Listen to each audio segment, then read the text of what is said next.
Magandang araw sa inyo mga idol. Kamusta po kayo mga idol? So, andito tayo ngayon sa bangka, no? So, dito mga idol, ipakita ko sa inyo yung ibang style to mga idol sa paglagay ng transmission sa bangka, no? Kasi yung sa isang video natin, may video ako dati na may transmission yung makina na ano yun, diesel na isang piston lang, single piston mga idol, no? Pero ngayon ipapakita ko sa inyo mga idol kung paano ito isinit up at saka ano yung ginawa nila dito mga idol. So itong makina na to mga idol, bali 25 horsepower to mga idol, no? Yan. So may starter siya, yung starter nya, yan ang battery mga idol, saka yung susian yan dyan. Yan. So tingnan natin mga idol kung ano yung setup ng transmission niya mga idol. So yan.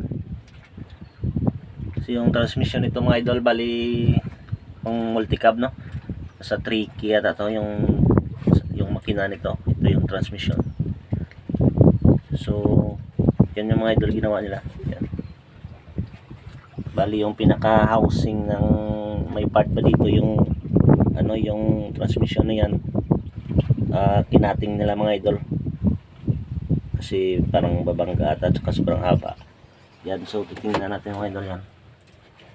Galing dyan sa transmission mga idol, may shop yan siya, may mga spline yan, tapos cross joint, tapos dito naman kabit dyan sa pinaka ano ng makina dito sa dulo niyan. Yan yung ano nya, pinaka kunyay dyan. Tapos nagbutas sila mga idol, binutasan nila yun dyan, no? Yan, nagbutas sila mga idol, tapos nilagyan nila ng tunong o pin. Yan. Kasi nakaraan mga idol, yung parang spline lang yan, no? Yan yung maliit na yan, parang hindi kaya, ano mga idol, nagano siya, nagahuros yung tawag dito sa amin, malakad lang. So yung ginawa nila, nagbutas naman sila mga idol para hindi na matanggal o masira, binutasan na lang nila. So direct lang mga idol, walang clutch to mga idol, wala siyang clutch lining o ano. Yan. Tapos dyan cross joint ka naman sa dulo, dyan sa yoke nya. So simple lang yung setup nito mga idol. Ito may hirap. Yan. May makina kayo na ganito mga idol, single piston. Yan. May cross joint lang dyan. Tapos lagay kayo dun sa ano, saka dyan magbutas lang. Okay na, direkta na. Saka pang nagkambyo sila mga idol to, magkambya, direkta na yan. Papasok na yan mga idol pag nagkambyo kayo. Yan. So pag andar na makina, hindi naman yan ikot yung ano doon, kasi may magdaan ba doon sa transmission. Ikaw naka-neutral yun, umiikot lang yan dito, ikot lang yan ng ikot. Tapos pag ikinambyo na nila, saka na yan mag-ikot yung ilisi nya. So pag may panahon mga idol, titingnan natin yung takbo nito, kasi sabi na mabilis to eh. So 25 horsepower to yung makina nya. Tapos yung ilisi nya 14.5. Yan. Yamada mga idol, Yamada na 25 horsepower. So titingnan natin sa sunod mga idol kung mabilis ba talaga. Maliit lang to na bangkay. So yan.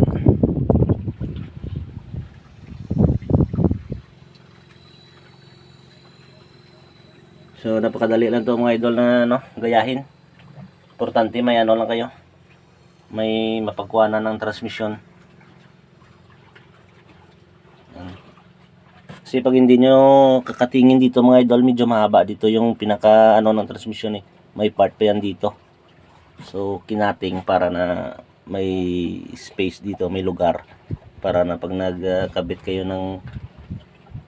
ng dito yung cross joint at saka yung dyan sa transmission mas madali. Tsaka hindi kayo mahirapan mga idol. Ito mo, mga sira na yung ano niya mga idol.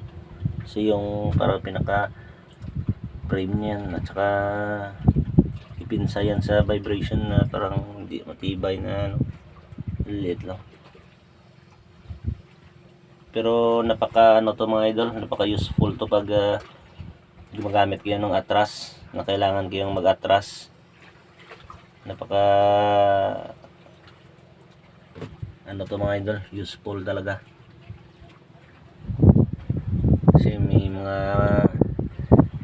bagay minsan na pag sa pag-isda kailangan natin ng atras para hindi na tayo mahirapan mag-ikot pa ulit kung lagpas tayo ng kunti, mag-atras na lang tayo.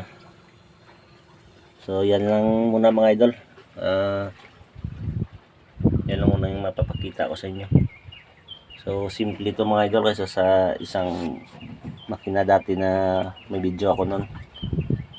So may clutch yun, yung isang makina na yun. So dito lang muna mga idol. Maraming salamat mga idol at saka nakapag-vlog na naman tayo ulit. So hanggang dito lang muna mga idol. Maraming salamat. Tingnan na lang natin ulit mga idol yung takbo nito. Maraming salamat mga idol. Sana nakakuha kayo ng idea. So okay mga idol, maraming salamat.